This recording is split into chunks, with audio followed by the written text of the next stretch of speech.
No, I thank you for that answer.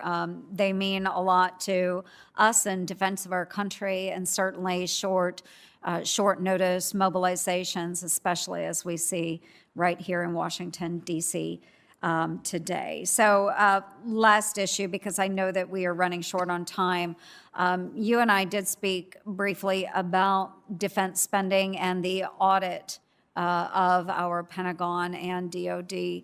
So we know that our defense budget has grown significantly to address many threats, Russia and China, as well as a persistent threat coming from Iran, as well as a number of much smaller terrorist groups around the world. So the potential for defense spending that is wasteful has also grown and expanded, and it's used on lower priority or even obsolete programs. So if confirmed, how will you lead the budget reviews to reform the Pentagon? And do you see it as a possibility to make sure that the Department of Defense does obtain a clean audit? That will continue to be our goal. As you and I talked, we have made some progress. As I understand it, I've been away from the process for a while, but there's more to be done. And you have my commitment that we will lean into this and continue to push to make sure that we can get that clean audit in a not too distant future. Mm-hmm.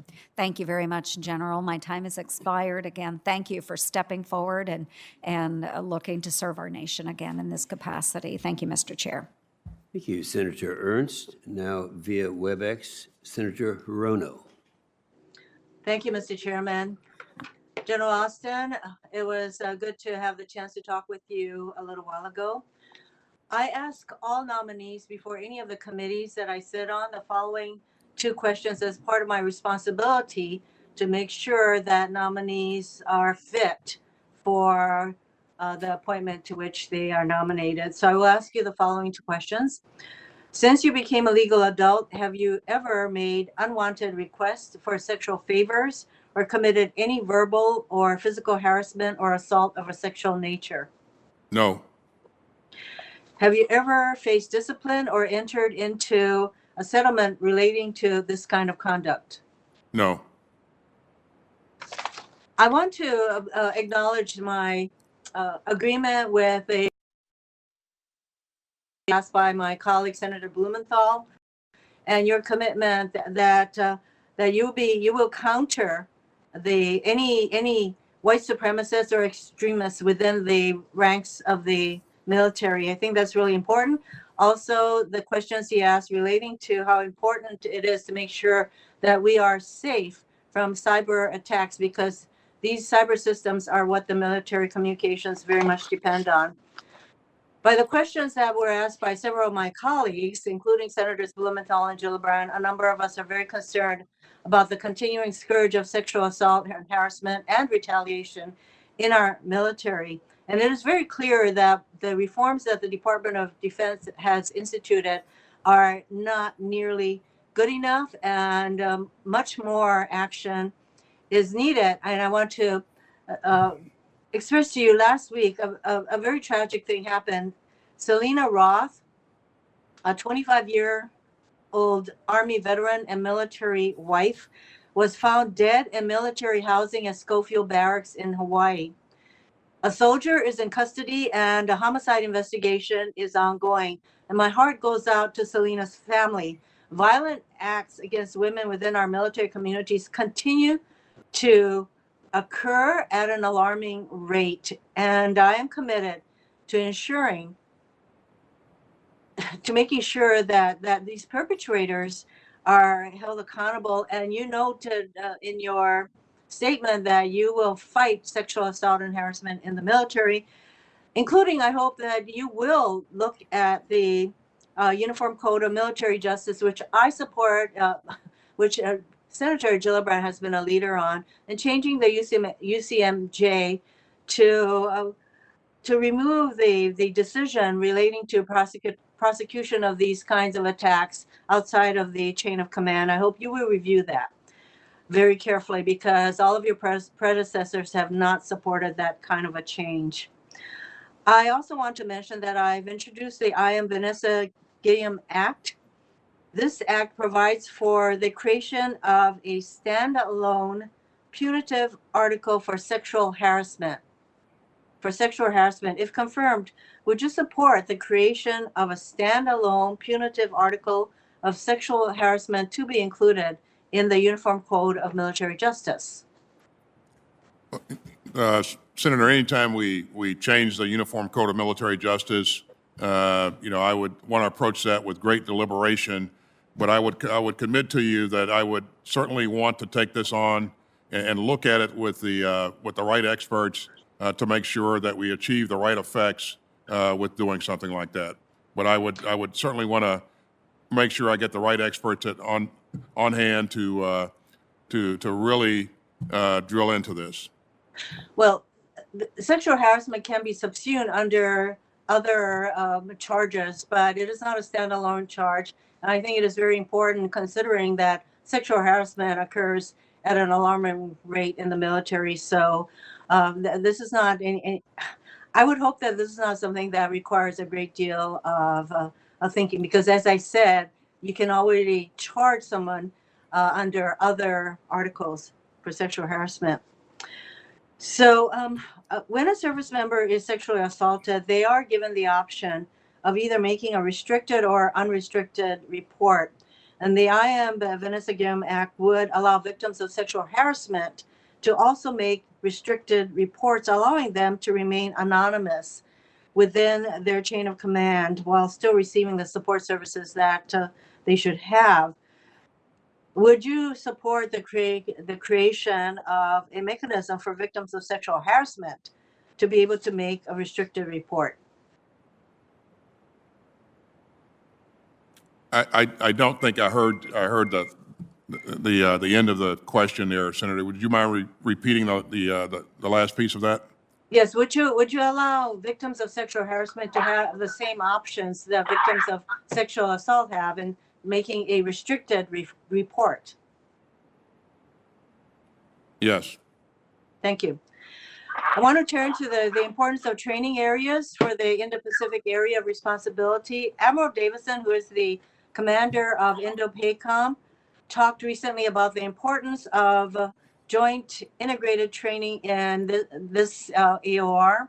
Admiral Davison specifically mentioned the vital importance of both the Pacific Military Range Facility, or PMRF, on Kauai, and the Army training areas, including Pohakuloa Training Range on the Big Island. With Navy, Air Force, and Army leases all up for renewal in 2029, which is really right around the corner, it is incumbent on DoD to engage with state authorities and the local stakeholders like the Native Hawaiian community early, often, and openly. Having a clear and transparent process is very critical to the renewal of these leases, which needless to say is critical for the military's presence in Hawaii. What are your thoughts on the value of realistic joint training with our coalition partners in the region and elsewhere? Certainly the value of conducting joint training with our coalition partners, I mean, it's invaluable. We always work better as a team. I think in order to be effective as a team, you have to train to do that every day in and day out. And so training is, I'm sorry, I'm running out of time. I just want to make sure that I have your commitment that you will have an open dialogue with the community with regard to these really important training facilities in the state of Hawaii. Yes. Thank you. Thank you, Senator I do have Rono. some other questions, but I believe I'm out of time. I'll submit them for the record. Thank you, Senator Rono. Senator Rounds. Thank you, Mr. Chairman. General, first of all, I just want to thank you and your wife and your family for serving our nation in uniform, because you did it with honor and you did it for 41 years. And I just want to say thank you for that, sir. General, you and I have had the opportunity to speak now on several different occasions, and I've appreciated your answers to my questions with regard to the waiver. I truly do believe that the waiver was there for a reason, but I also think that the president-elect does have, I think the tie goes to the president. And in this particular case, I believe that he has nominated you because he believes that you are the right person at the right time. I have no misgivings whatsoever about your capabilities and your competencies. And I think in this particular case, it is my intent to support the waiver so that you can have the presentation of you before the Senate for confirmation. I think part of the reason that I feel this way is because of the conversations that you and I had. And I want to go through them a little bit because, first of all, with regard to the difference between being the Secretary of Defense and being a member of the Joint Chiefs, there's a true difference between the role of the two. Can you share a little bit your understanding of the differences in the role, and yet at the same time, the real need for both to be expressed, and your plans with regard to bringing in, as you indicated in your opening remarks, additional qualified civilians into those top areas? Yeah, so I think the chairman of the Joint Chiefs is required to give his best military advice to the president and to the secretary routinely. And it's military advice. The secretary has a much broader scope. He has a lot more to take into consideration. He is focused on strategy and policy, and he understands. He is working within the guidelines provided by his boss, the President of the United States. So there is an enormous difference, and I think one of the key enablers here, as I've said before, is to make sure that we have the right experts, the right professionals on board working with me day in and day out to craft that strategy and develop that policy. But the Secretary has a much broader scope, and he is not focused on giving the same type of advice that the chairman would provide. I've seen this done right a number of times. All the secretaries, of course, get it right. But the two that come to mind more than anyone else for me, when I was a three-star serving as a director of the Joint Staff, Secretary Bob Gates was the Secretary of Defense, an absolute master at making sure that he outlined roles and responsibilities and swim lanes, designated swim lanes for the Joint Staff and the OSD staff. Later, I served in the Pentagon as a four-star, as a Vice Chief of Staff of the Army, and I had a chance to work with Secretary Panetta, who once again was a master at making sure that those roles remained separate and that he provided the right kind of advice to the President of the United States. And while he worked arm in arm with the chairman of the Joint Chiefs, they did not provide the same kind of perspective. And so I fully believe that I understand the difference, and I look forward to working with the chairman. But I have no desire to be the chairman of the Joint Chiefs, and so if confirmed, we'll make sure that those roles and responsibilities are clearly outlined. Thank you. We also had a chance to talk a little bit about cyber and about the work that we've done in the last couple of years with regard to cyber and the defense of our cyber operations. It used to be you had air, land, and sea to worry about. Now we clearly have space and we have cyberspace. A lot of our adversaries have decided to take the shortcut, and they're trying to impact all of the other domains using cyber. In the last couple of years, particularly with regard to the 2018 DoD cyber strategy, we've decided to move forward, and we have a defend forward policy. You've indicated your support, or at least you've seen it, you've observed it, and so forth. Can you give me very briefly your thoughts about our cyber and the need to continue to make strides and to allow for offensive cyber operations to continue? I I think that's important. I think having an offensive capability that we're able to use, I think is really important. And so I applaud the efforts that have been made in the past. And once again, I've been away from it for a bit, but I really look forward to kind of getting back, getting under the hood, and understanding how the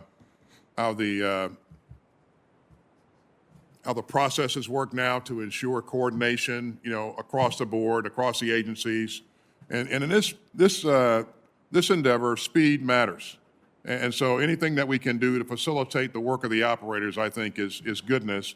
But we got to make sure we're doing it in the right way. We'll continue to remind you about the need for speed on that, if at all necessary, and I don't think it will be. Finally, General Secretary Mattis implemented a close combat lethality task force in 2018. This is an organization dedicated to providing resources to the forces who have accounted historically for nearly 90% of the casualties, yet constitute only 4% of the force and receive only 1% of the institutional investments. I'm concerned with how this task force has appeared to have lost its direct report, this relationship with the Secretary. It appears to have gotten caught in the bureaucracy over the last year, and I would like to see it back on track. I've worked on language to strengthen the task force with Senator Duckworth and other members, and this is more than a bipartisan effort. This is a nonpartisan issue. Can you discuss the importance, and very briefly, of a task force that represents our infantry, Marines, special operators, and other specialties who closely and directly impact the enemy and enemy operations, and how that would be channeled through your office? Yeah, I fully understand and appreciate the importance of making sure that we resource and support our men and women that are at the tip of the spear. The squads and platoons are out there actually fighting the enemy. Everybody else is supporting the fight. And we have to make sure that they have what they need in order to be successful.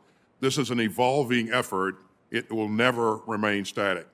And so while I don't know the reasons for things having, why they have been repositioned and reporting chains have been redesigned, I would certainly take a look at that as I go in, if I'm confirmed. Thank you, sir. Thank you, Mr. Chairman. Thank you, Senator Rounds. Senator Heinrich. Thank you, Chairman. Mr. Austin, first off, just congratulations on your nomination, and thank you so much for your willingness to continue to serve this great country. One of the things I want to ask you about is, if confirmed as Secretary, you're going to play a really critical role in directing defense modernization priorities that have an impact on our forces for many, many years to come. That modernization with critical investments in technologies like directed energy or hypersonics or artificial intelligence is what will ensure that our men and women in uniform will hopefully never experience a fair fight. But modernization requires really difficult choices with regard to competing priorities. So I wanted to ask you, how will you balance investments in personnel and legacy systems with the critical need to develop capabilities that are going to give us a qualitative edge over near-peer adversaries like Russia and China? Well, as you know, personnel costs they're expensive, Yeah. and we have to be mindful about that as we go forward, and we have to be willing to make sure that we're making the right calls, although they may be tough calls from time to time. And in terms of legacy systems, I think that, I'll have to get in and work with the services to ascertain what they believe is relevant. And really have a tough discussion with them on whether or not it makes sense to continue to invest in certain types of things. But I agree with you. I think we absolutely have to invest in the capabilities that will make us relevant, not in the last fight, but in the future fight. We have to be able to understand. We have to be better, faster. We have to be able to decide faster, and we have to be able to act faster. And we'll have to employ the use of space-based platforms, all the things that you talked about, the use of AI, and the development of those kinds of capabilities will not come cheap. But this is not a choice, in my view. These are things that we must invest in going forward if we're going to maintain a competitive edge. Great. Thank you for your thoughts on that. Mr. Austin, last week in the final days of the current administration, the Air Force announced that it had selected Huntsville, Alabama to host the new Space Command headquarters. And I believe this process, frankly, was severely flawed and was not in line with what I have seen historically with regard to a more deliberative approach that the Air Force has typically taken with regard to basing decisions of this magnitude. I know you're not familiar with this decision in its details, but I would simply ask that if confirmed, that you would take a close look at that process to make sure that it met the historical standards for decisions of that type. I'll do that, and I'll make sure that we look at all of our processes going forward so that future decisions are made within the confines of the policies that have been laid out. Thank you. I appreciate that very much. As you know, DOD has set an initial requirement to produce 30 plutonium pits per year at Los Alamos Labs by 2026. I'd love your views on how important that milestone is to maintaining our nuclear deterrent. Could you repeat your question, Senator? The Department of Defense has set an initial requirement to produce 30 plutonium pits per year at Los Alamos National Labs by 2026. And I would love your thoughts on the importance of achieving that milestone on that timeline. Yeah, as we've said earlier in our discussions here this afternoon, Senator, you know, maintaining a credible, reliable, safe, and sustainable nuclear capability is of utmost importance, of the highest importance. And so this is a component of that. And certainly, if we've laid out those goals and objectives for ourselves, I'm very much interested in making sure that they are the appropriate goals, and I have no reason to doubt that they are, but making sure that we remain on time and on target with achieving those goals. I look forward to working with you on that front. One of the last things I want to get to here in my final couple minutes is PFAS cleanup and remediation. Many communities across the country continue to suffer from enormous impacts on their water supplies from PFAS chemicals, in particular in drinking water, in groundwater that's used for both drinking and in some cases agricultural use. One of the most hard hit of these communities is around Cannon Air Force Base in New Mexico, a community that's been incredibly supportive of that facility for decades. The Air Force and the Department of Defense more broadly have frankly slow-walked the cleanup and the remediation efforts for a number of years now, despite really clear evidence that defense activities are the source of that contamination. And if confirmed, I would ask that you make full PFAS remediation a priority within the department and ensure that the Department of Defense takes concrete steps to finally do right by these communities that have done right by the department for literally decades. The safety and the health of our military members, our family members, our DOD civilians, and our communities is very, very important to us in DOD. I think you know that Secretary Esper stood up a PFAS task force a while back, and that their work is ongoing. And if I'm confirmed, I'll go in and ask that they pick up the pace on the work, and we want to push to make sure that we have good solutions for mitigation of our contribution to this contamination. And PFAS has been used throughout the economy, so I think we're going to have to work across the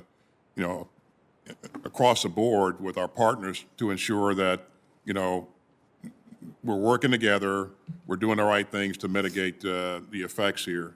So I look forward to working with my colleague there in the EPA to make sure that the military is doing its part and we stay focused on the right things here. Great. Thank you, sir. Thank you, Senator Heinrich, Senator Tillis, and Senator Rounds presiding. Thank you, Mr. Chairman. General Austin, can you hear me okay? I can. Congratulations to you and to your wife and your family, and thank you for your decades of service. I'd like to start by, also I want to thank you for spending some quality time down at Fort Bragg at the tip of the spear with the 82nd Airborne. I want to associate myself with comments made by Senators Gillibrand, Ernst, and Blumenthal on military sexual assault.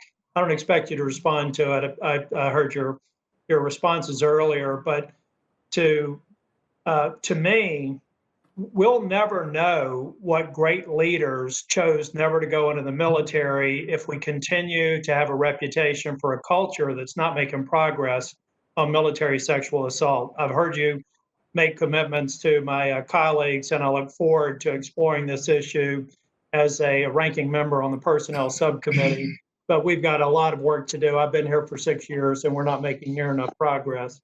I'd like to start, though, by asking you to give me an idea of a general overview of the threat that you believe that Iran represents to national security and security in the Middle East.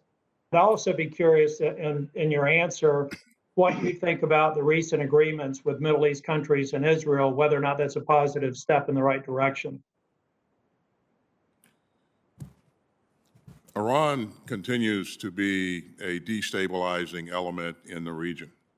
You look at its behavior, it clearly a lot of activity that's destabilizing. It doesn't work well with its neighbors.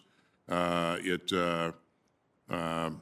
again does present a threat to our partners in the region and those forces that we have stationed in the region.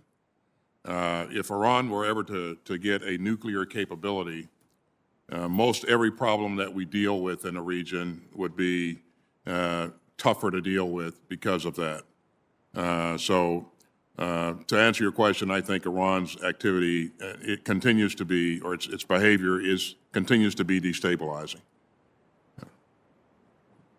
And on the recent agreements, do you have any opinion as to whether or not they're a positive step to try and check Iran's ambitions in the Middle East? I do. I think that any time that that countries agree to normalize relations, I think that's a good thing, and I think certainly this has put a bit more pressure on Iran, and I hope it will have good effects. Thank you, General Austin. General Austin, you wrote in your advanced policy responses, this is a quote from them, "The continued erosion of U.S. military advantage vis-a-vis China and Russia in key strategic areas remains the most significant risk the department must address. If left unchecked, this continued erosion could fundamentally change our ability to achieve U.S. national security objectives and limit the DoD's ability to underpin other U.S. instruments of power." Can you talk a little bit about the key strategic areas? We've long since thought that they had a quantitative advantage, but that we maintained a qualitative advantage. It seems like the margins are shrinking. So can you give me a brief expansion on the responses to the advanced policy questions? Thanks, Senator. They've continued to invest in modernization. They've gone to school on us in terms of how we deploy and how we employ our forces. And so if we would choose to do the same types of things that we've done in the past, I think that we will clearly be challenged. So we'll have to have capabilities that allow us to hold, to present a credible threat, a credible deterrent, to China in the future. We'll have to make some strides in the use of quantum computing, the use of AI, the use of the advent of connected battlefields, space-based platforms. Those kinds of things, I think, can give us the types of capabilities that we'll need to be able to hold large pieces of Chinese inventory, military inventory at risk. And so I believe that we still have, you know, the qualitative edge, the competitive edge over China. I think that gap has closed significantly, and our goal will be to ensure that we expand that gap going forward. Thank you. Because I have limited time, I'm going to submit a question to the record on, I think, the economic warfare that we're dealing with on China, the race to 5G, and some of the interagency activities that I don't think the DoD is prominently up there. We've got USTR, Commerce Department, but I feel like that we're losing some ground. I have a unique perspective on that, looking at all the intellectual property theft as the chair of the Intellectual Property Subcommittee on Judiciary, but I've got a lot of context I want to add to that, so I won't ask the question there. So in my remaining time, I would, if I were in person, I would have my 600-page request for proposal for the next generation handgun with me. It's my favorite prop when I go, when we have a confirmation like this. And it just confounds me to think it took 10 years to procure the next generation handgun, and it's going to take 10 years to deploy it. To me, it suggests a fundamental problem with the way we go about acquisitions and procurements in the Department of Defense. So I would just seek your commitment, if confirmed, if you're going to have the kind of resources around you that are going to drill down across the business of the DoD and figure out if we're now at a point to where we can go from an investigational new drug to an approved vaccine in 11 months, it would seem to me that we could get to a point where we can specify certain procurements in the DoD in terms of months or years, not decades. Do I have your commitment to make sure that you make this a priority, that you have someone there that has the experience and insight to figure out how we get more productivity and I think more sanity in our procurement processes? You have my commitment, Senator. Well, thank you, General Austin, and thank you, Mr. Chair. On behalf of the chairman, Senator Kane. Thank you, Mr. Chairman, and General Austin, congratulations on the nomination. 10 years after the Civil War finished, at the end of his second term as president, U.S. Grant gave a speech in Des Moines, Iowa, September 1875. Here's what he said. He was talking about the prospect of ever having another Civil War. If we are to have another contest in the near future of our national existence, I predict that the dividing line will not be Masons and Dixons, but between patriotism and intelligence on the one side and superstition, ambition, and ignorance on the other. Those words are very chilling words as we contemplate what we saw in this Capitol on the 6th of January. We saw ambition. We saw superstition, if you could say superstition might be QAnon fantasy or election was stolen or widespread voter fraud. Ignorance. I don't know that I'd use that word. The speech that U.S. Grant gave was to a group of Civil War veterans, and it was to promote the idea of more broad public education, the idea that education would drive out susceptibilities of superstition.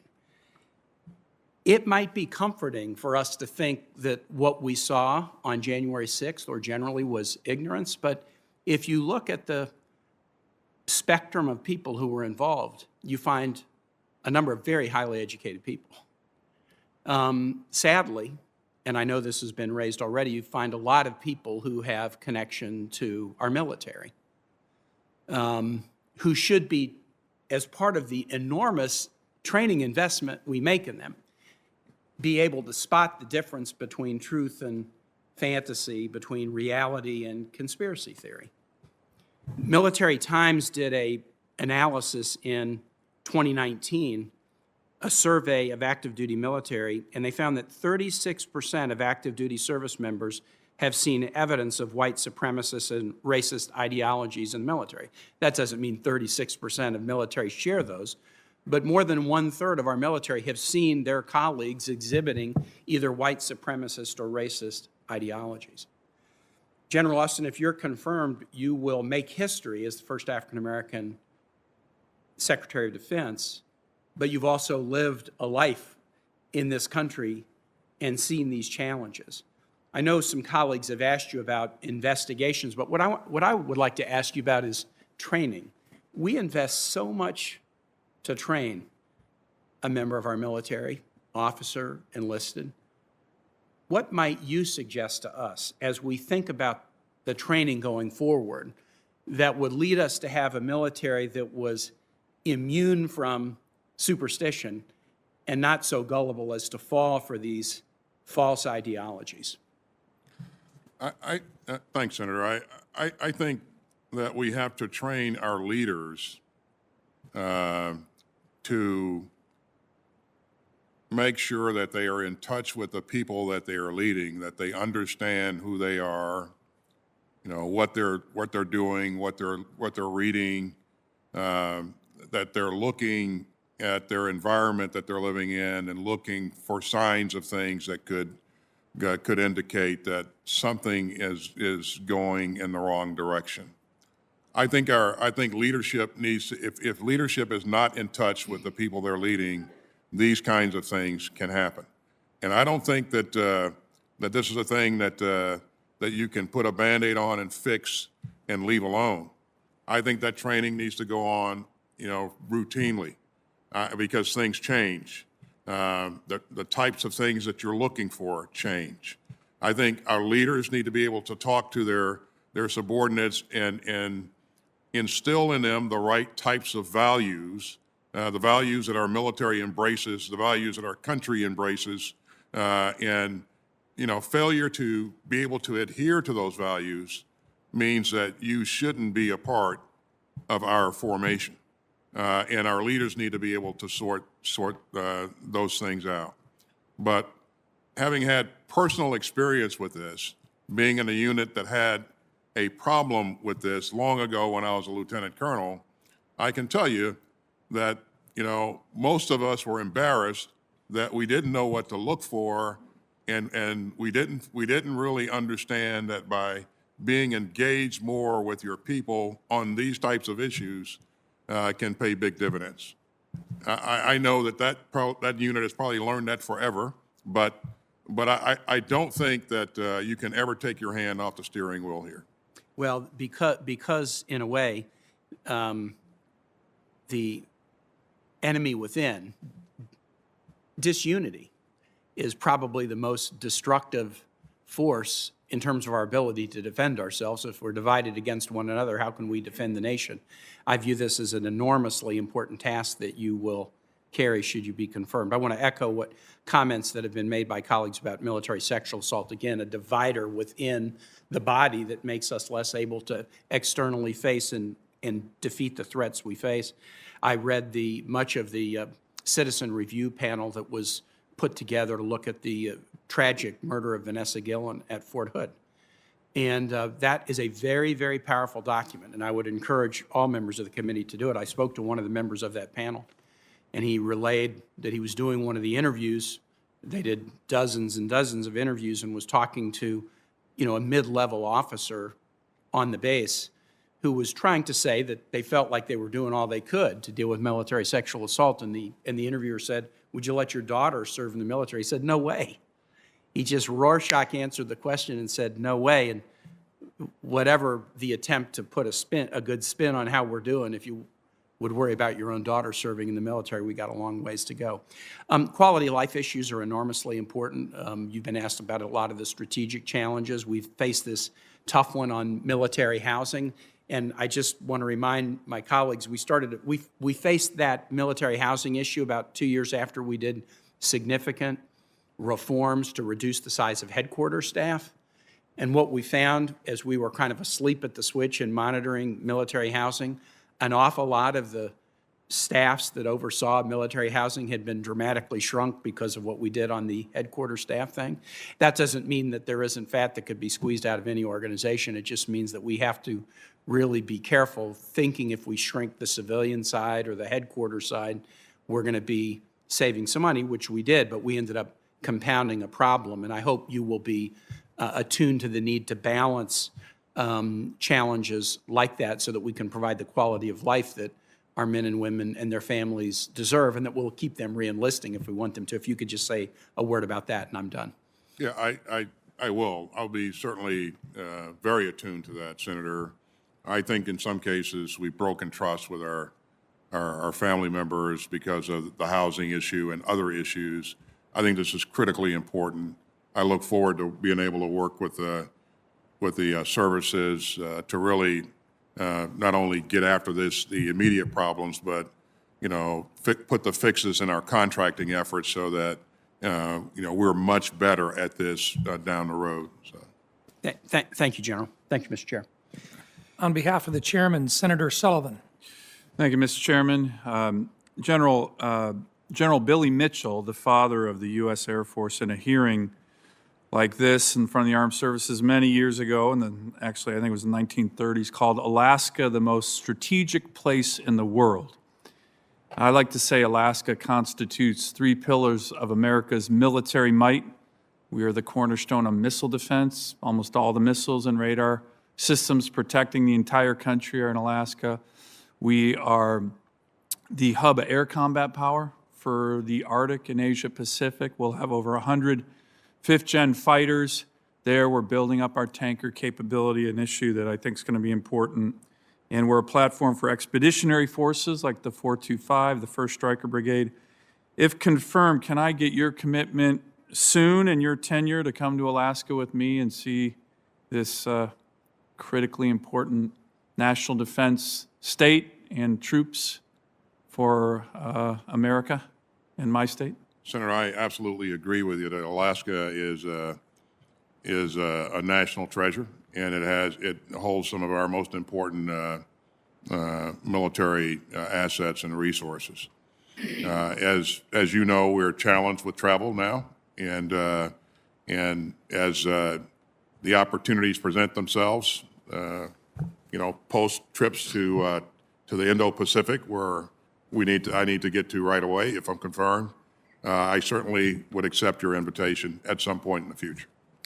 Well, General, a lot of us think that Alaska is kind of in the Indo-Pacific. So on your way out, we can get there early. So I look forward to doing that. Related to that is the issue of national security in the Arctic. And that's certainly a new theater of great power competition. Russia, China being very aggressive in the Arctic with massive buildups of military forces, infrastructure. To be honest, for the last several years, I think the Pentagon was asleep at the switch with regard to our national security challenges in the Arctic. This committee, in a bipartisan way, has been very focused on ensuring that the Pentagon recognizes these challenges with infrastructure, icebreakers that we need, capabilities. The Department of Defense released its Arctic strategy in June 2019, required by this committee. The Air Force followed suit with its own strategy in July of 2020. The Department of the Navy just this week published its Arctic strategic blueprint, and the Army will soon be doing this as well. Can I get your commitment to work with this committee, where this has been a high priority, to ensure that these service Arctic strategies are appropriately resourced and that we can protect our strategic interest in the Arctic? You have my commitment, Senator. Thank you. General, the other issue I just wanted to touch on here in this hearing that we had last week on civilian control of the military and op-eds, you're seeing it with some of my colleagues, there's been this growing conventional wisdom that somehow because Secretary Mattis had been a previous CENTCOM commander, that his tenure is a warning really for what some are considering a failed tenure as Secretary of Defense. I actually disagree with this quite vehemently. Secretary Mattis replaced Secretary of Defense Secretary Carter with no military experience. As a matter of fact, he was what many people are calling for a political secretary. I supported both, but let me just give you a little juxtaposition. Secretary Carter oversaw a 25% cut in military funding. Readiness plummeted.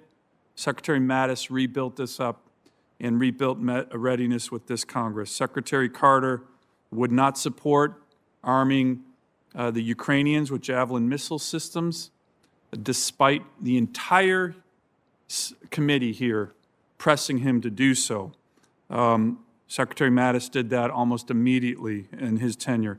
Secretary Carter watched ISIS grow to be a very lethal threat. Secretary Mattis brought DoD strategy to crush ISIS. Secretary Carter, for a whole host of reasons, was very reluctant to press for any South China Sea. Secretary Mattis made those regular elements of our strategy in the Asia Pacific. And finally, Secretary Mattis put together the National Defense Strategy, one of the most important and bipartisan documents that many have seen on national security in a generation. He often got back to senators quickly in terms of oversight. With all due respect to Secretary Carter, sometimes it took weeks just to schedule a phone call or a meeting. So, General Austin, do you think Secretary Mattis had a failed tenure as Secretary of Defense because he had previously served as CENTCOM commander? I'd like your assessment of that. It's being used right now as somehow a warning for your confirmation, and I think it's a conventional wisdom that I personally reject. I do not think he should be considered as a failed Secretary of Defense because of his work in CENTCOM earlier. I think Secretary Mattis was a very thoughtful secretary, and he did a lot of goodness for the department. And certainly I would not want to evaluate his role, his tenure as secretary. I have great respect for him. As you know, I've served alongside him. I've worked with him on a number of tough issues, and I watched from afar as he was secretary. So I have no reason to believe that his role or his tenure at CENTCOM made his tenure or diminished his role as a Secretary of Defense. And that wouldn't be a lesson or reflection on what you will be able to accomplish in the department as well. People are using that as a warning, so to speak. And I think I do not think that that's a fair assessment. And I would say also, Senator, that we are completely different people, as Yeah. you know us both. And again, I will absolutely do the things that we've talked about in this hearing. Get the right civilians in the right positions to help me exercise civilian control of the military. And I'll make sure that we have the very best experts focused on our toughest issues, like the China issue, the issue of our acquisition reform, and those kinds of things. Mr. Chairman, if I may, just one final question. General, I just want you to have the opportunity to answer two other criticisms. One, that you have not had experience in the Asia Pacific, and two, that with the chairman of the Joint Chiefs being an Army general, that somehow your tenure with General Milley would be favoring the Army. Can you quickly address those two criticisms that have come about your nomination? Well, I'll take the last one first, Senator. If you look at my history, I spent a lot of time in joint assignments, both in Iraq and Afghanistan, as a director of the Joint Staff, as a commander of Central Command. I know as many sailors and airmen as I do soldiers. I mean, if you look at the folks that I've worked with over the past. In terms of being able to focus adequately on the issue of China, the reason that I was focused on the Middle East for quite some time was because that was the most important thing for our country. And so we put our best equipment towards that effort, our best people, and it was absolutely necessary at the time. But if confirmed, you can expect that I'll put a laser-like focus on developing the right capabilities, plans, operational concepts that'll ensure that we maintain a competitive edge, as we look at ourselves with respect to China. Thank you. We will present a credible deterrent to China and any other adversary that looks to take us on. Thank you, Senator Sullivan. Your time has expired. Via WebEx, Senator King is recognized. Thank you, Mr. Chairman. And Mr. Austin, thank you very much for your testimony. As you can see, perhaps I'm on the road. You've taken me today from just south of the George Washington Bridge to the George Washington Parkway. So I'm almost there. First, I want to associate myself with two particular comments by my colleagues. One on the issue of the Arctic raised by Senator Sullivan. Incredibly strategic area, an area of enormous importance and developing importance. And one of the things about the Arctic is we've been able to work cooperatively with Russia on most Arctic matters, and yet they're moving very rapidly toward militarization. So I commend that area to you for attention. The Navy just released a new Arctic strategy. So a very important issue. The other issue is procurement that Senator Tillis mentioned. The whole idea of 10 years for a handgun and a 600-page spec, we just can't do that. We need to be more agile, particularly in this day and age where technology is so important in terms of our ability to defend the country. So those two things I do commend to your attention when and if you are confirmed. Now, at the beginning of the hearing, there's a lot of talk about civilian control of the military. One of the problems is, Mr. Austin, that tomorrow, when David Norquist assumes the title of acting secretary, he will be the 10th secretary or acting secretary in 10 years. And the last secretary to serve more than 2 years was Bob Gates, and he left in 2011. So when you have a joint staff that has continuity and a civilian side that manifestly lacks continuity, I think that's one of the areas where we can try to move to shore up civilian control of the military. So I guess my question is, are your bags unpacked, and are you prepared to move your loyalties from the Falcons and the Braves to the Nationals and the Washington football team? We want you to stay a while, Mr. Austin, if you're confirmed. You can absolutely count on me staying a while if I'm confirmed, Senator. And by the way, my wife is a native of this area of D.C., so it didn't. I mean, my bags are already unpacked. But to the point that you're making, I'm absolutely committed to making sure that we're doing the right things for the long haul. I appreciate that. To change the subject somewhat, in 2018, you gave an interview where you discussed the importance of coalitions as being one of the key elements of modern conflict. And Churchill once said, the only thing worse than fighting with allies is fighting without allies. Can you expand a bit on your views about coalitions and how and what we need to do to shore up our relationships with our allies? I truly believe, and I believe this in my heart, that we perform better when we're operating as a part of a team.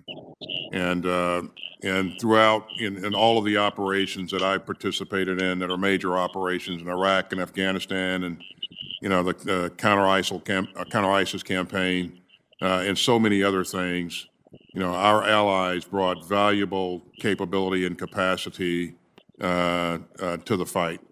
And I truly believe that, you can't just show up and fight and be effective. I think that, these relationships have to be developed. You have to train, work, and live together in a lot of cases in order to have an effective, incredible fighting force.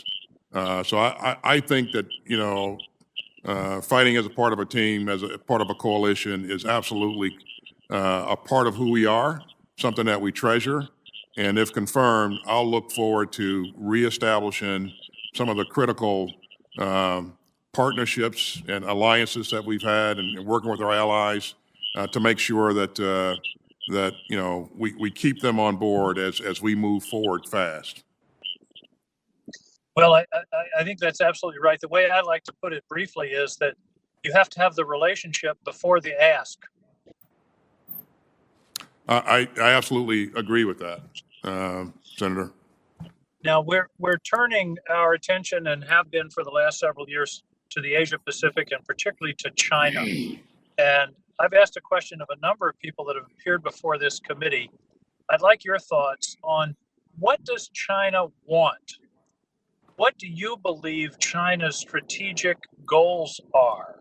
Are they looking to be the dominant world power, a regional hegemon, an economic power? What are their goals? Because it seems to me, in order to determine how we best counter or cooperate, we need to understand where they're headed. Yeah, I think it's all of that. They're already a regional hegemon, and I think their goal is to be a dominant world power. And they are working across the spectrum to compete with us in a number of areas. And it will take a whole of government approach to push back on their efforts in a credible way. Not to say that we won't see things down the road that are in our best interest that we can cooperate with China on. But you know, we do things that are in our best interest. But certainly some of the things that we've seen from them in recent past in terms of coercive behavior in the region and around the globe tend to make us believe that they really want to be a dominant world power. Finally, and I don't really have time for a long answer, but I just want to commend to you in the issue of cyber. 2 years ago, this committee led the creation in the National Defense Act of something called the Cyber Solarium Commission, which I was honored to serve upon, along with a bipartisan group from the Congress and the private sector and the executive. I would commend to you our report, which was released last March, talks a lot about the issues we've talked about today. As you know, and as Senator Rounds mentioned, the area of cyber is not a potential area of conflict. It is a current area of conflict. And I will be sure that we get a copy of the report to you and you can take a look at it, because part of it is structure, but also part of it is policy, deterrence, resilience. And I think that this is something that obviously we need to attend to. You have General Nakasone, who is crucial in this effort. And I look forward to working with you on those issues as well. Thank you very much, Mr. Austin, and congratulations on your testimony today. Thank you, sir. On behalf of the chairman, Senator Kramer. Thank you, Senator Sullivan. Thank you, General, for your decades of service and your willingness to continue in this new way. And congratulations to both you and your wife and your entire family. First of all, I want to tell you how pleased I was with the very specific answer of affirming the chairman's question related to your support for a nuclear triad that includes the platforms of land, air, and sea as specified in the chairman's favorite book, the National Defense Strategy. That was very helpful to me, and I appreciate that. I appreciated the conversation we had about it and several other things last week as well. With that specific answer to that specific question in mind, I want to drill down a little bit on just one of those three legs. As you know, as we talked about, Minot has two of the three legs. It's the only place in the country that has two of the three legs of the triad. You were asked, of course, you did in the qualified questions, the previous questions, you were asked about the assessment of past secretaries of defense. And you said this, you said, I agree that nuclear deterrence is the department's highest priority mission and that updating and overhauling our nation's nuclear forces is a critical national security priority. Today you specified the words triad. In your advanced policy question response, though, you did, in referencing the aging nuclear deterrent, you chose the words overhaul and updating, but you never used the word replace. And I don't know if that was simply an error or an omission or if it was strategic. But you did say U.S. nuclear weapons have been extended far beyond their original service lives. And as Senator Fisher earlier, she quoted Admiral Admiral Richard of Stratcom. I'm going to quote him now in a different quote where he said, "You cannot life extend Minuteman III. It is getting past the point where it's not cost effective to life extend Minuteman III," unquote. But you're going to get a lot of pressure from organizations, good folks, some members of Congress, maybe some on an Armed Services Committee, either here on the other side of the Capitol, to delay the ground-based strategic deterrent, the replacement of Minuteman III, and maybe even shrink it. Do you think that we can extend the life of Minuteman III, even if that means unilaterally decreasing our nuclear deterrent? Well, I think I may have indicated to you before that in order to really answer this question, I really need to sit down with not only the Stratcom commander, but also sit down and take a look at where we are in that modernization effort and what choices are being proposed and the rationale for them. And I have not had the ability to do that to this point, Senator Kramer, but when I do, I would love to have that discussion with you. Well, I'd look forward to that. And on your way to Indo-PACOM, before you get to Alaska, you could just stop in mine. We'll have the talk right there if it works. But anyway, Senator Sullivan thinks the Arctic starts and ends in Alaska, and I just like to remind him every now and then there's other land between here and there. Anyway, I wanted to ask you about the Joint Comprehensive Plan of Action, the Iran nuclear deal, and there have been some questions about Iran, but under the 2015 agreement, the restrictions on Iran's uranium enrichment sunset beginning in 2025. And that's obviously only 4 years from now. And so I want to know, in your view, are the risks of entering an agreement under the same conditions that would allow Iran to significantly increase its uranium enrichment only 4 years from now? I mean, what would some of the risks of that be, do you think? Well, I would hope, and I think the president-elect has been clear that, the preconditions for us considering to re-enter into that agreement would be that Iran meet the conditions outlined in the agreement. So back to where they should have been. I would hope that as we enter into that agreement, we could have this discussion about when things sunset, and also take a look at some broader things that may or may not be a part of this treaty, but certainly things that I think need to be addressed. And one of those things is ballistic missiles. Very good. Thank you. You anticipated, or at least you answered my next question. I appreciate that. Another area that you and I discussed quite a bit was ISR.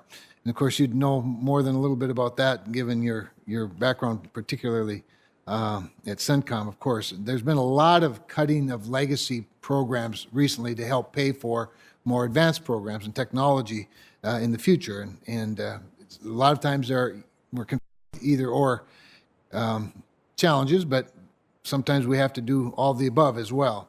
A lot of these cuts have been, of course, ISR programs like the RQ-4 Global Hawk and the MQ-9 Reaper that, again, you've depended on a lot at CENTCOM. Do you think we can strategically afford to cut back ISR to places like the Middle East, Africa, South America even, and to some degree even the Pacific, while we save up money for future missions?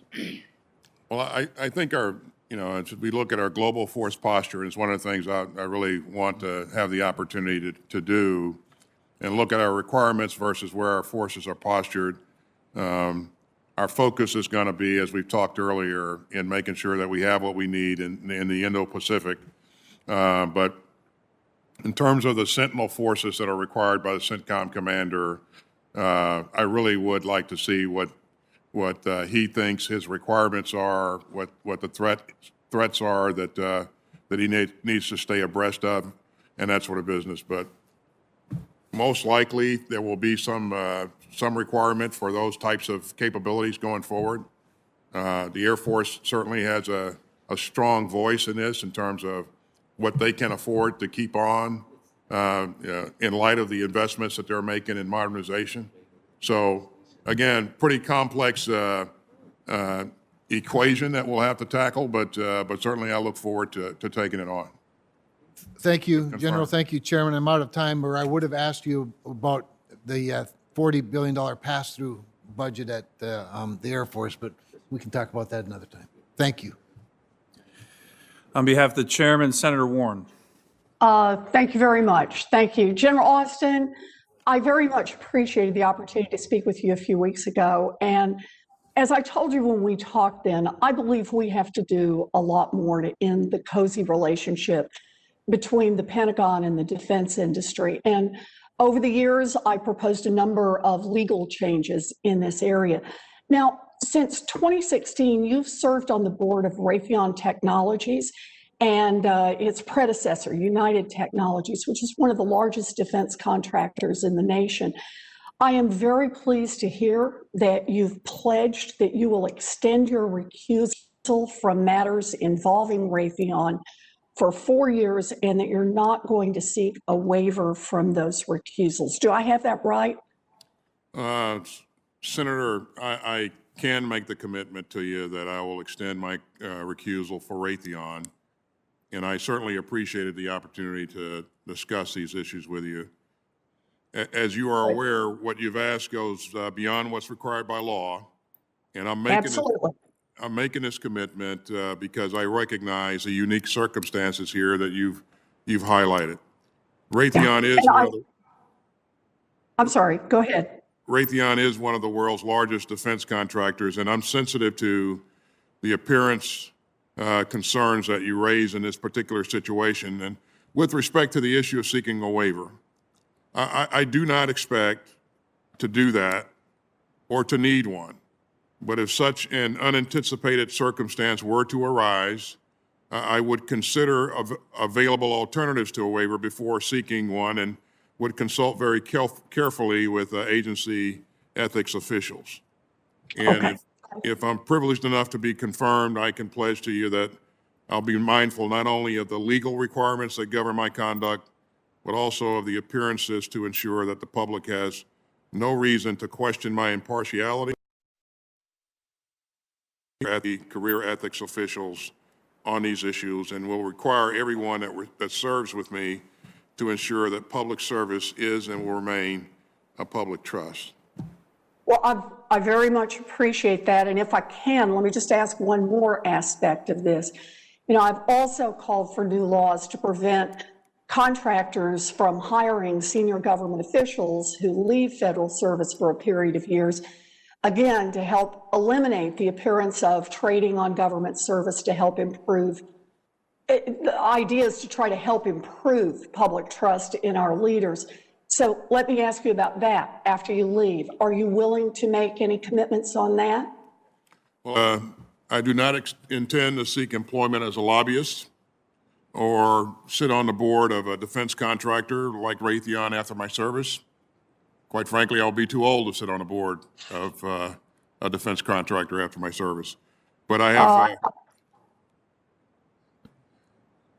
I have no intent to be a lobbyist as well. All right. Well, I just want you to know, I really do appreciate that, General. Going above and beyond what federal law requires, as you are doing here, sends a powerful message that you are working on behalf of the American people and no one else.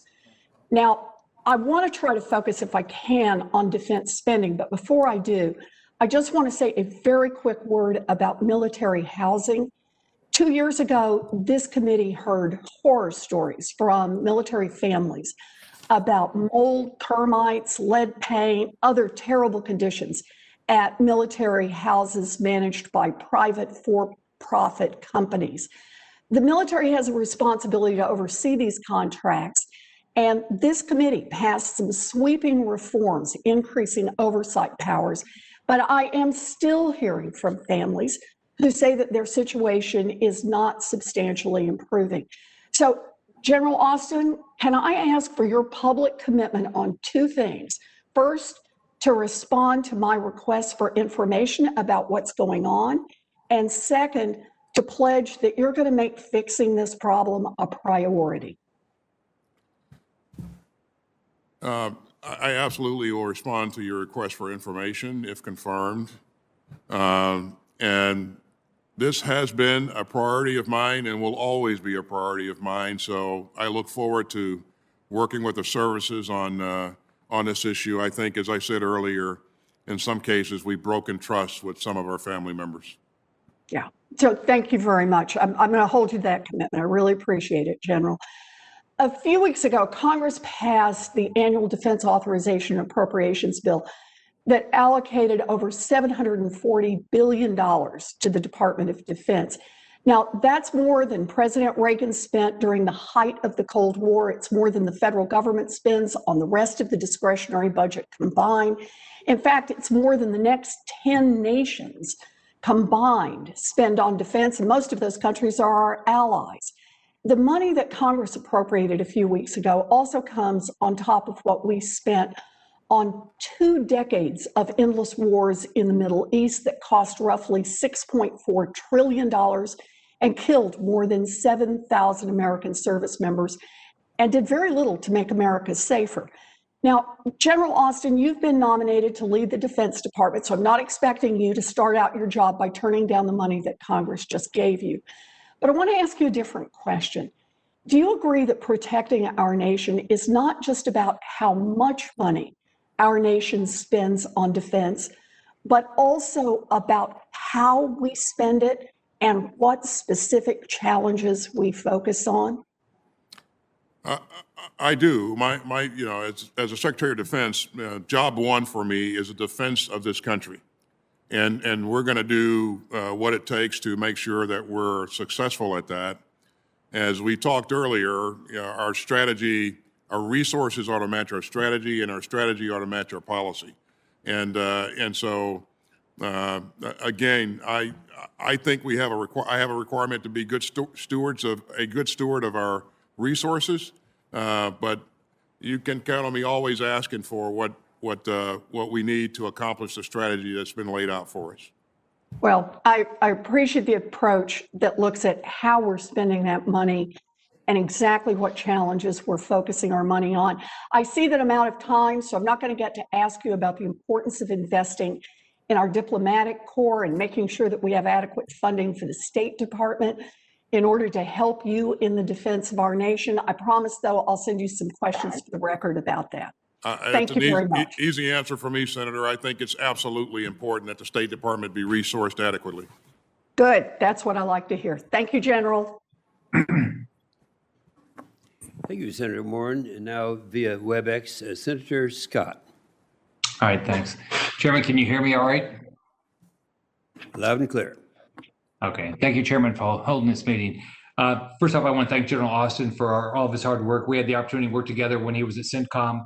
And, I just want to thank the General for his distinguished service as a soldier and a commander, and just what a great job he did in the military. So I'm very, very appreciative.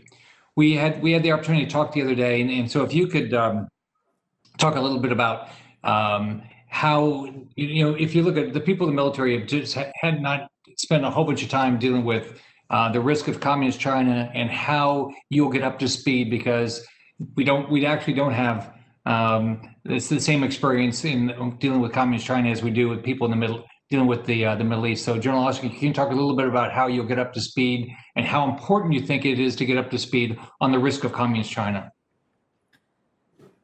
Well, I think it's absolutely important. As I outlined in my opening statement, Senator Scott, I think China is our most challenging, our most significant challenge going forward.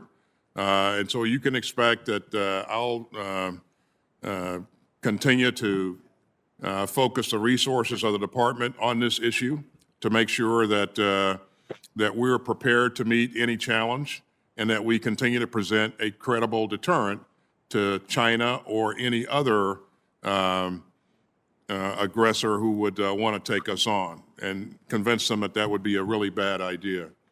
The issue of China, though, is very complex, and I fully recognize that, while I have the military component of this problem set, it's a whole of government approach, because China looks to compete with us along a spectrum of activities, you know, with economic and in IT and cyber and space and other domains.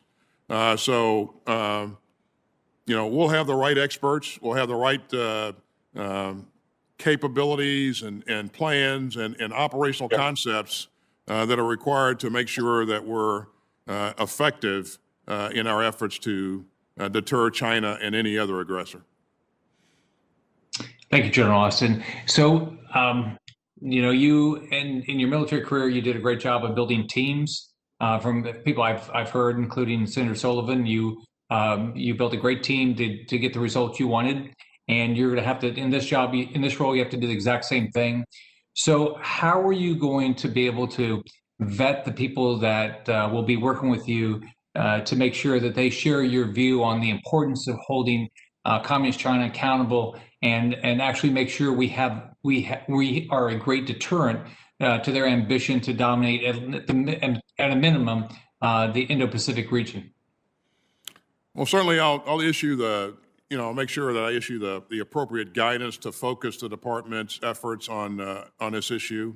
And we'll make sure that the right processes and procedures are in place to review our efforts and to coordinate our efforts to make sure that we're operating as a joint force. And you mentioned teams, and part of the team effort here is obviously and certainly with our allies. I think it's really important to make sure that we continue to reach out to our allies. We build the capacity necessary to be effective against China, and those allies certainly include the people in the region, but they also include allies around the rest of the globe. We'll issue the right guidance, and we'll have the right policies in place and the right mechanisms to make sure that we're operating as a joint force, and that we're focused appropriately and acquiring the right technologies to make sure that we're relevant going forward. Do you believe that with the Biden administration, you'll have the opportunity to have influence on the people that will be part of your team internally to make sure that they share your view on the importance of holding Communist China accountable? I absolutely believe that, Senator Scott. Okay. And one thing that Senator Sullivan brought up to me when I spoke to him yesterday about you was the fact that with your military background, you'll be one of the few individuals in the Biden administration that will have the military background. Do you believe you'll have the ability to influence their and convince them the importance of having a strong military to be able to be a great deterrent and a great promoter of world peace? I do, Senator Scott. I also believe that I have a great relationship with President-elect, and I certainly would like to be able to express my views to him as frequently as necessary. One of the issues we deal with is the ambiguity with regard to Taiwan. I think a lot of us believe that Taiwan is worth making sure that we can continue help them continue as a democracy and as an entity independent of Communist China. Well, I personally believe we've got to quit being ambiguous, and we got to let Communist China know the importance of Taiwan to us. And how would you do that to make sure that we're not sitting here down the road having to make a decision that Communist China has decided to invade Taiwan? Yeah, well, certainly our efforts will be to ensure that we do everything to make sure that China doesn't take that decision. But our support to Taiwan has been rock solid over the years, and it's been bipartisan support. And I would certainly want to thank this committee for their support and their willingness to work together on this issue. We've been strong on our commitments, and certainly if I'm confirmed as Secretary of Defense, I'll make sure that we're living up to our commitments to support Taiwan's ability to defend itself. All right. Thank you, General Austin. Thank you, Chairman.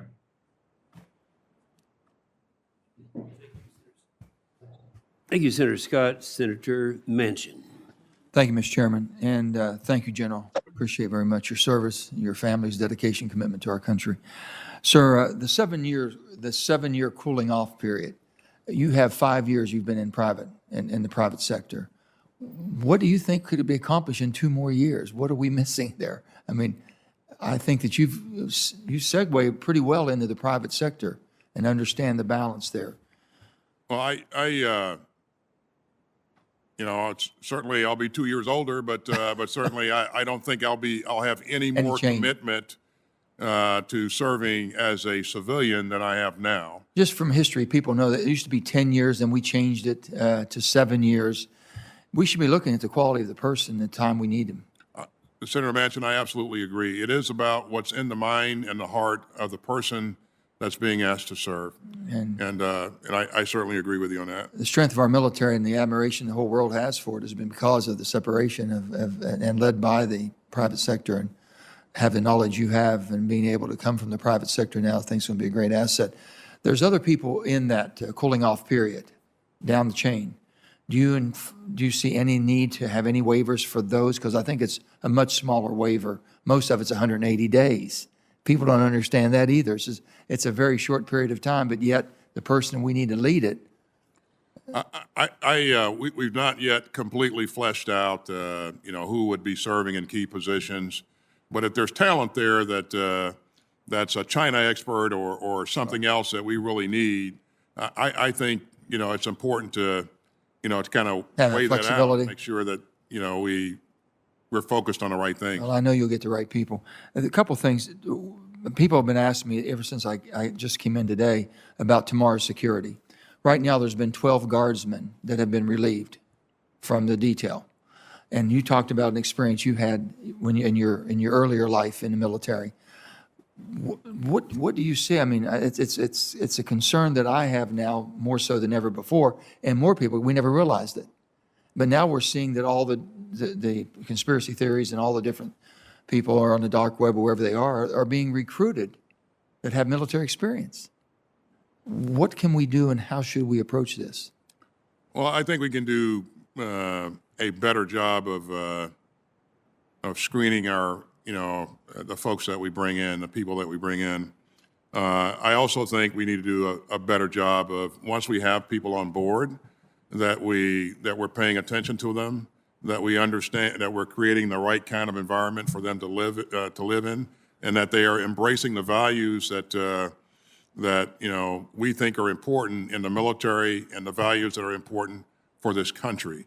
And I think this is a thing that we have to work at day in and day out. So knowing the presence of what we have and what we're dealing with and what happened last week, how do you feel about the security we have for tomorrow? Well, I don't know the specifics of the moving parts. The Secret Service is, I think, in charge of the overall effort. I think I have every reason to believe that they will do a very credible job and provide for our security. I have confidence in our Guard. Again, the fact that we are screening people and making sure that we don't have the wrong kinds of people in the formation, I think is a credit to their efforts. Well, all the reports, we don't have all the evidence yet, but we will have that probably during this trial we have coming up, that the ball was dropped at the Department of Defense, that we didn't get the support we needed or the help we needed or the protection we needed quick enough. I think that's still under review, Yes. Senator. Yeah. And, I'm not accusing until we see the facts, but Yeah. that's been the reports coming out. So I know you have a lot of work ahead of you trying to build up that confidence level and the morale. If I can ask you, the greatest threat that we face as a country, if you were going to name one of the greatest threats or the greatest challenge you think you're going to have coming in to this position, what would it be? Well, I think there are a number of challenges as we discussed before. And quite frankly, the greatest challenge to our country right now, Senator Manchin, is the pandemic. It's killed, over 400,000 of our American citizens. And that's just an incredible loss of life. I think we have to do everything that we can to break the cycle of transmission and to begin to turn this thing around. I know that the president-elect is is very, very much focused on this. I think DOD can add value to this effort in speed and scale, and I would certainly hope, again, if I'm confirmed, one of the first things I'll do is take a look at how we're contributing, and if there's more that we can do, and I believe that there probably will be, that will lean into this and help this effort along. In terms of other challenges, we talked about China, we talked about Russia, we've talked about Pandemic's number one, you think, from the standpoint? China is the most concerning competitor that we're facing. Let me ask you this about finances. John McCain, the late John McCain, my dear friend, and we all knew John pretty well. If you worked with John, you knew John pretty well. He made sure of that. But John and I had a bill that we always worked on, auditing the Pentagon, auditing the Department of Defense. It was the only agency in all of government was never audited. But they've been doing a good job, but there's still a little bit of a lax there. I just would like for your commitment on that, to do everything you can to make sure that the finances, the people know how we're investing their money and what type of return we're getting on that. You have my commitment, Senator. Yeah. And let me just say this, sir. I truly believe with all my heart you're the right person at the right time to do this job, because it's a tremendous undertaking. And I think to restore the confidence back to the American people that our Defense Department basically is there to defend us and is basically run by the civilians who basically are not going to make military or let military be used against us at any time. And what we saw last Wednesday was an anomaly that'll never happen again. But I thank you, sir. I look forward to voting for you. I look forward to working with you, Senator, if I'm confirmed. Thank you. Thank you. Thank you, Senator Manchin. And now via WebEx, Senator Blackburn. Thank you, Mr. Chairman. I appreciate this and the opportunity to talk with General Austin. And I will say, General, I enjoyed our conversation yesterday so much. Thank you very much for your time, and thank you to your family for sticking with you as you go through this process. I will say, and we discuss this, I'm one of those who is not in favor of waivers. I believe that rules and processes are put in place over time because of specific reasons.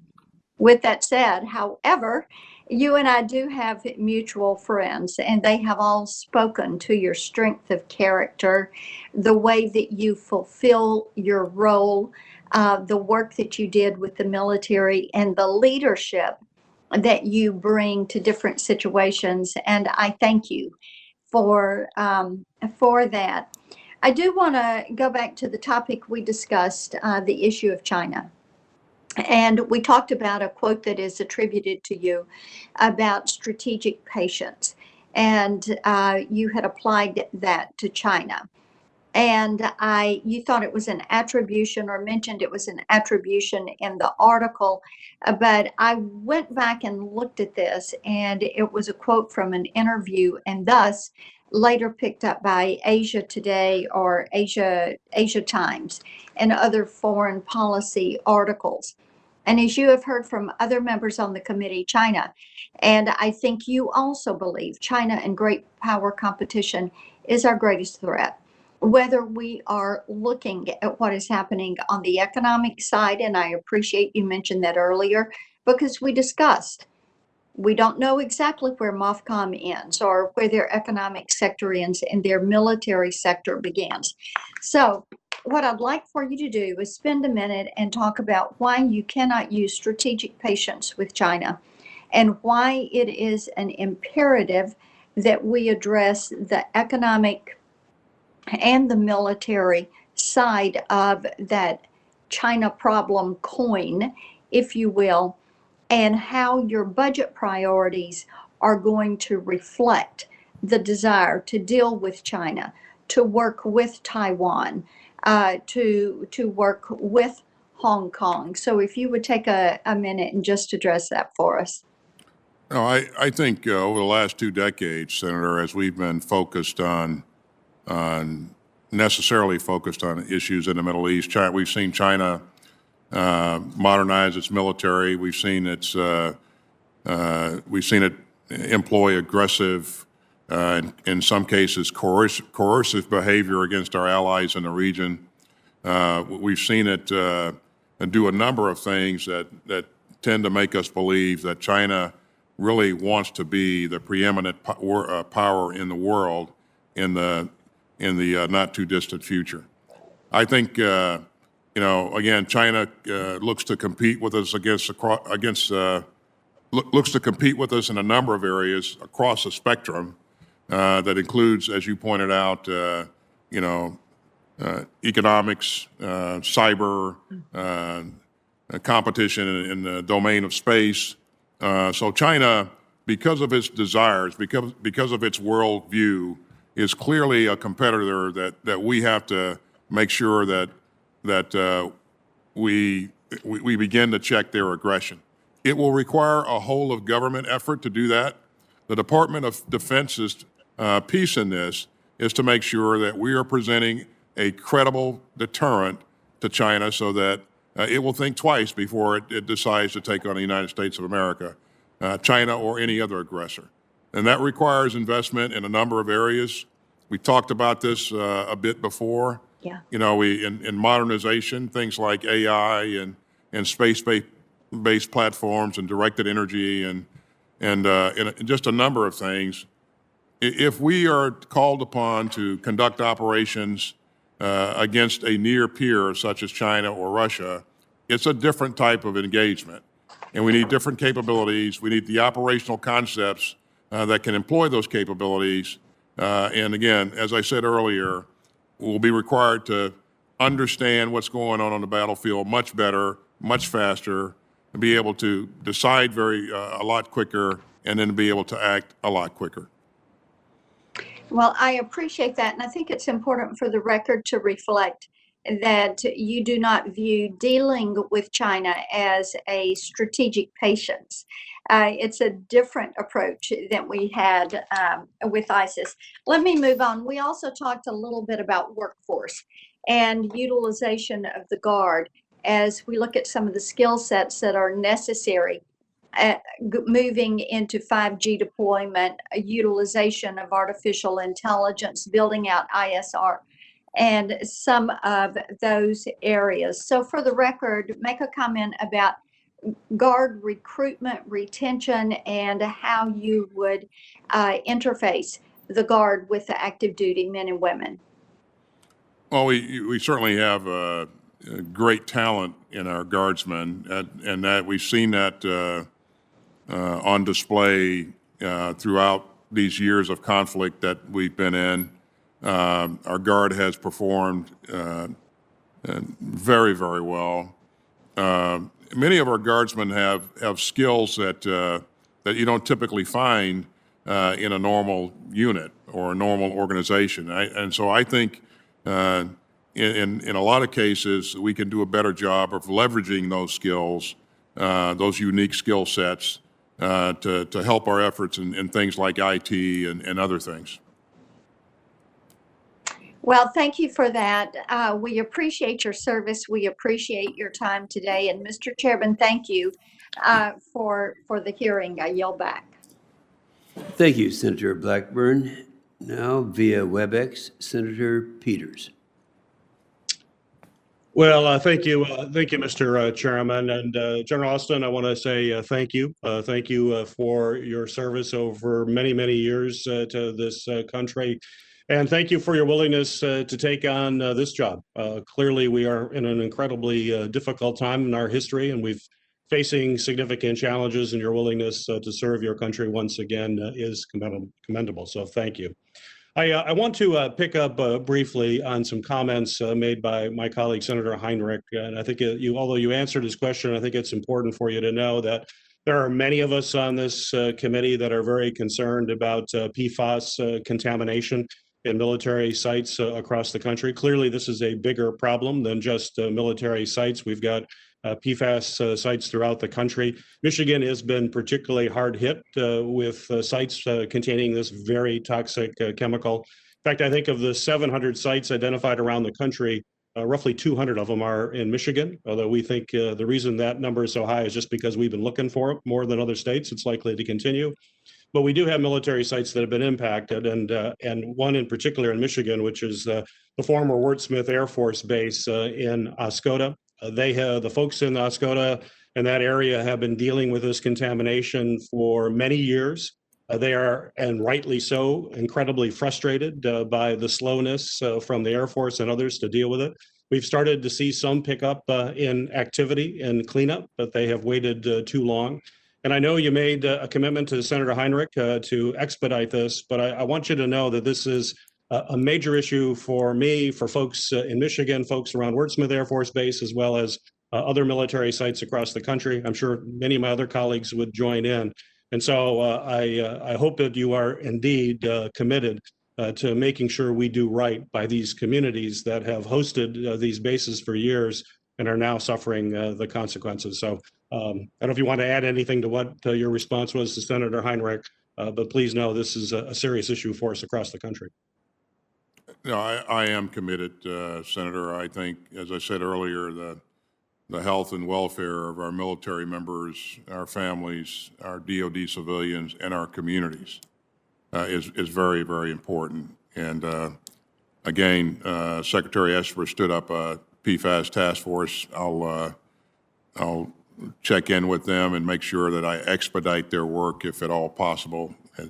And certainly I look forward to working with my EPA counterpart on this issue. I think it's very, very important to mitigate the effects of these contaminants as soon as we can. You can look for us to stay committed to that. I appreciate that, General. Thank you so much. You mentioned it in a number of questions about the changing nature of warfare, and we're on the cusp of major changes as a result of technology. You alluded to some in the last answer, whether it's AI, automation, directed weapons. We just know that we're in a technological revolution that will change the way we live dramatically. And when that happens, that also changes the face of warfare in dramatic ways. And it's not just the complexity of our tools, but as you mentioned, it's the strategic and operational environment as well. And so it's going to require some creative thinking outside of normal policies in how we prepare for this change. And I think a lot of that requires changing some of the culture, particularly when you just have a large bureaucratic organization like the Department of Defense. No different than any other large bureaucratic organization. It's sometimes difficult to get out of the established mindsets and understand that things are changing rapidly. And so, guidance from the top is incredibly important. And that means, in my mind, and love to have your thoughts, that means placing a premium on digital skills by expanding eligibility for billets in the Joint Artificial Intelligence Center, for example, Defense Innovation Unit, and their service level equivalents both inside as well as outside the department. So General, if you could give me a sense of how do you assess the ability, for example, of defense innovation offices to develop systems that are going to be able to enhance both our performance and our effectiveness. And if you could, as you're thinking of this and answering this question, mention in particular how this will be helpful as we start operating perhaps more below the threshold of armed conflict, which may likely be an emerging pattern that we have to deal with more often than we'd like. Yeah, so I think it's really important that we have the ability to develop the kinds of capabilities that you just described, Senator. You asked specifically about the people that we have that are dedicated to and working on these issues, and whether or not it's we're managing them the right way. Something that I'll have to look at. I'll have to go in and talk to the leadership about what their needs are and how we can improve our efforts right now. And I look forward to that conversation. But I wouldn't want to speculate on that issue right now. But I really believe that what you just said is absolutely important. We've got to be able to develop the ability to move things with the appropriate speed and focus that will enable us to be relevant going forward. And I think part of that speed, and there have been several questions related to the procurement process, is a lot of this innovation in the past would take place within the Department of Defense. Now we're seeing a lot of this innovation in commercial markets. in the commercial sector. But as you integrate that and having era centers or innovation centers that work with those commercial centers, I think are incredibly important. Now, I'm happy to say in Michigan, we have our ground vehicle systems center that takes advantage of the auto industry and some of the developments we're seeing in automation. Would you commit to continuing to invest in those kinds of programs that work in partnership with advanced innovation in the commercial sector? I think automation is really important to us. You've heard a number of leaders talk about that, and I think, you know, we're gonna that'll be an area of focus for us going forward. Yeah. Well, I appreciate it, General. Thank you. I yield back. Thank you, Senator Peters. Via WebEx, Senator Hawley. Thank you, Mr. Chairman. Thank you, General, for being here, and congratulations on your nomination. It's always nice to see a graduate of Webster University in St. Louis up before the committee. So congratulations on that as well. Let me come back to something you said at the very beginning of your testimony during your statement at the beginning. You said that China is a pacing threat, I just want to be clear, are there other pacing threats, and what would they be? Now, China is the most significant competitor that we're focused on. It is the pacing threat. On that, thank you for that. That's a helpful clarification. On that same point, you're going to have the opportunity here to oversee the next national defense strategy. You have said, and other committee members have quoted this today, you talked about the competition, the strategic competition with China and Russia. You've also said today, though, several times, including to me just now, that you think that China is the pacing threat, that China is the top priority. So can you commit to us that as you oversee the next NDS, that China will be unequivocally identified as the top challenge, threat, competitor of the United States? Clearly, the strategy will be arrayed against the threat, and China presents the most significant threat going forward because China is ascending. Russia is also a threat, but it's in decline. It can still do a great deal of damage as we've seen here in recent days in an area, and it's a country that we have to maintain some degree of focus on, but China is the pacing threat. Very good. And you would expect, just to press my point here, but you would expect to see that identified, China that is identified as the pacing threat in the next national defense strategy. In other words, you don't see any reason why that would not be the case. Is that correct?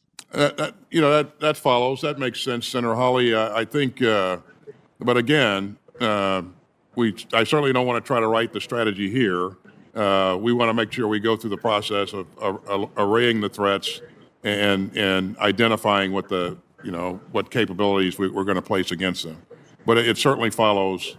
It is the pacing issue, the pacing threat currently, and I fully expect that it will remain so going forward.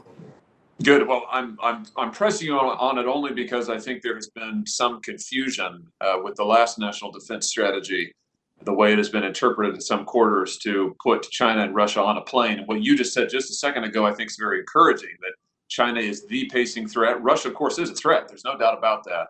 But to use your words, it is in decline. And of course, we have limited resources and capacities, and we're going to have to make sure that those limited resources and capacities are deployed corresponding to the relevant threat. So I'm encouraged by what you said. I'm going to hold you to that. Let me shift to Taiwan, which is obviously closely related.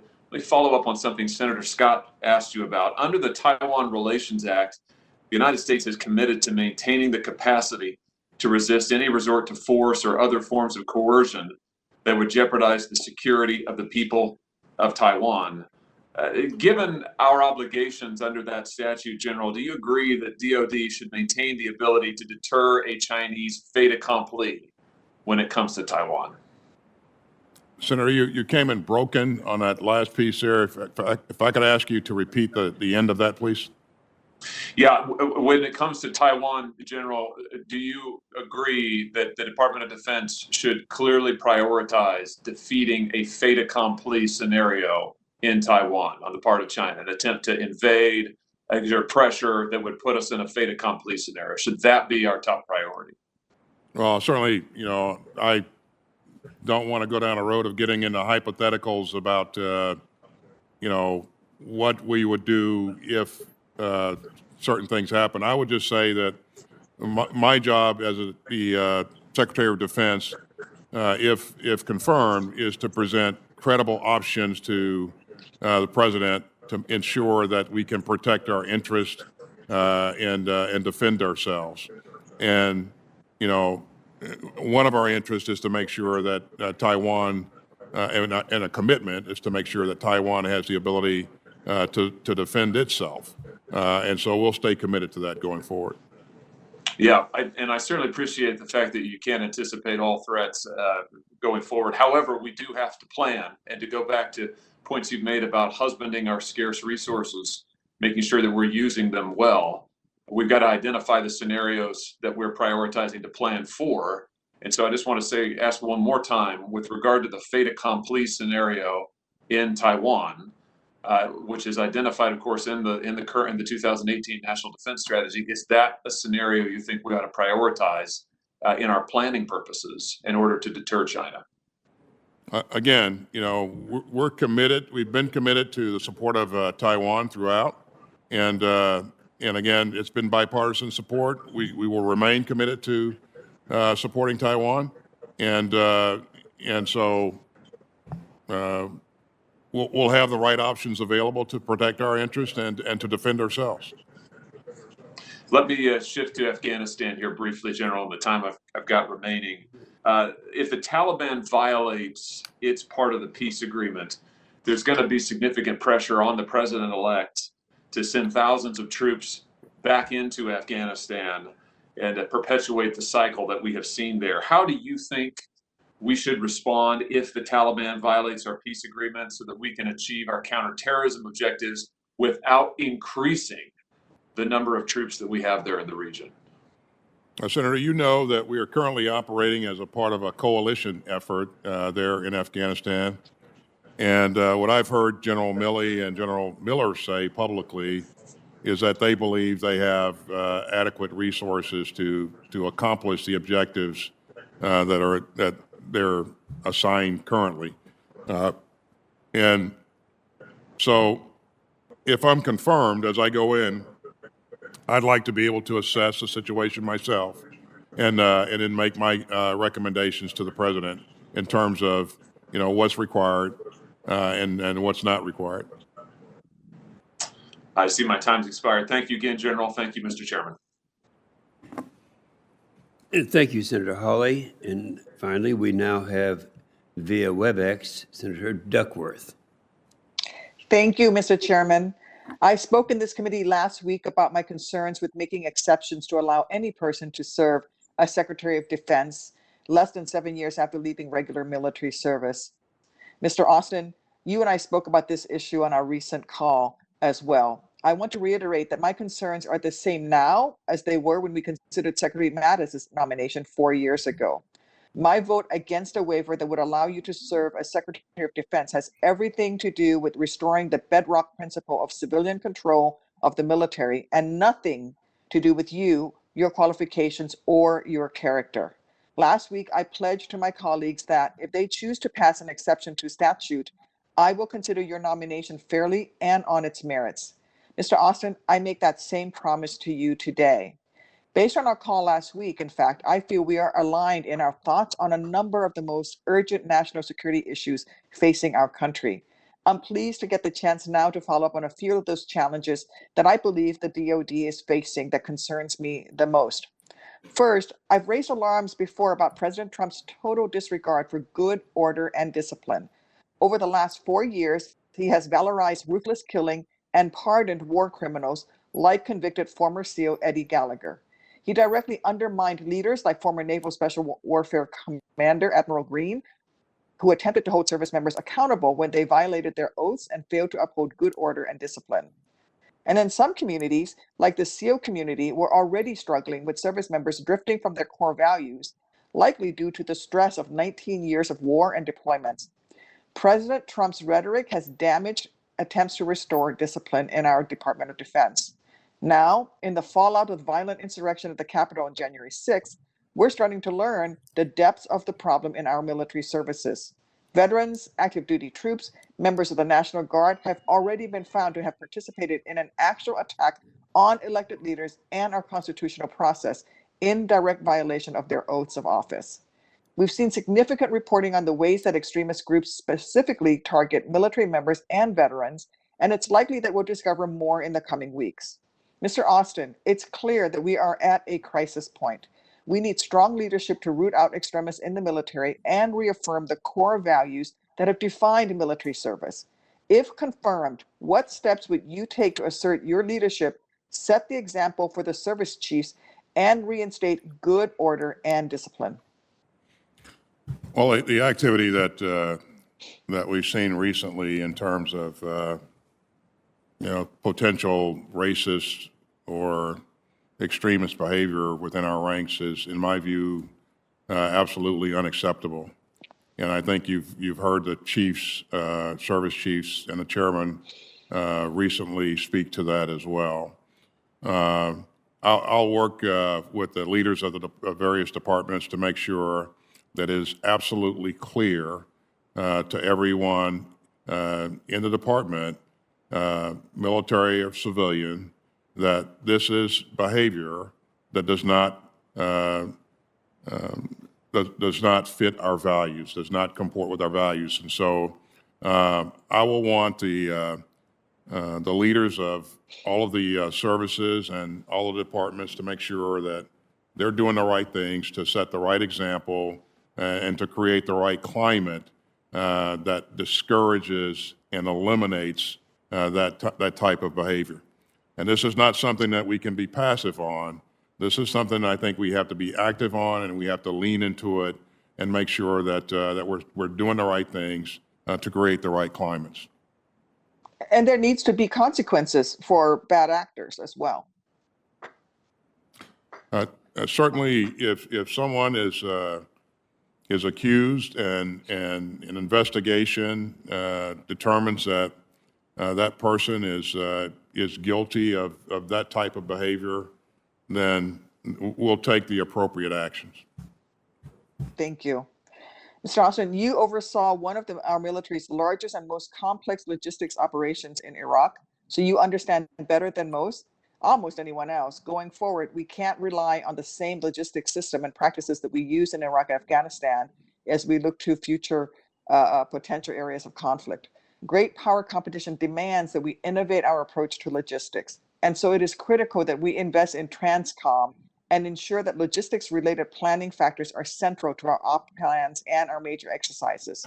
If confirmed, what initiatives will you prioritize to ensure that Transportation Command and the rest of the DoD's logistics enterprise is modernized and resourced to support global operations and to withstand threats from peer competitors, especially when we're talking about in contested environments? No, I think, Senator, you're absolutely correct. Our logistics capabilities really enable us to do the great work that we've done around the globe. I think we have to continue to invest in the right things. I look forward to having a conversation with our senior logistics leaders in all of the branches and also in the department as well. And I want to invest in those types of things that can provide us innovative approaches to delivering the types of logistics that we'll need to sustain ourselves. I agree with you that we won't be able to do business as we've always done it going forward as we're looking to compete with a near-peer competitor. Thank you. The DoD is also well positioned to lead the way on developing the kind of clean energy technology that can accelerate our fight against climate change, one of the biggest national security threats of our time, and reduce the military's reliance on fossil fuel, which would shorten that logistics tail. If confirmed, how would you lead DoD to reduce its emissions and develop the sort of breakthrough energy technology that can make forward deployed troops less reliant on fuel delivery and other energy related sustainment? Well, I think while we're no doubt doing some things on all of our installations now to reduce our energy consumption and reduce our carbon footprint. I think there's more that we can do. We consume a lot of energy, and so I think that we can have a substantial impact if we're focused on the right things. This affects us in a lot of ways. I think that if we look at utilization of on installations and in other capacity, utilization of electrical vehicles and reducing the amount of energy that we're consuming, and just a number of other things, we can improve our performance thus far. I'll appoint a specific person on my staff to help me focus on this issue and to coordinate issues within the department and within the services as well. Thank you very much. I'm over time, Mr. Chairman. Okay, do we have any more? All right, I've been told that this completes our members that were wanting to participate, and we want to thank you very much, General Austin, for the time you've given us, and we look forward to working with you. Senator Reed, did you want to make any further comments? No, Mr. Chairman, no, I just want to thank you for conducting this hearing and thank General Austin for participating, and good luck, sir. Thank you, Senator Reed. And when we meet again 2 days from now, I think you will be the chairman, I'll be the ranking member. That transition will take place very peaceably. And I will tell you how we have enjoyed working together for a number of years, and we'll continue to do that. Mr. Chairman, it's been an honor and a great pleasure working with you. And I think with your leadership, we've accomplished a great deal, and I thank you. Thank you very much. Well, General Austin, did you have any questions that were not asked that you'd like to volunteer answers to now? I think the answer is no. That's correct, Mr. Chairman. I just want to thank you and the committee members for allowing me the time this afternoon to engage with you. And I want to thank you all also for the tremendous support that you've given to our military over the years. And if confirmed, I look forward to working with you and doing the same kinds of things that you've done in the past. Again, thanks. That's good. Thank you very much. And we are adjourned.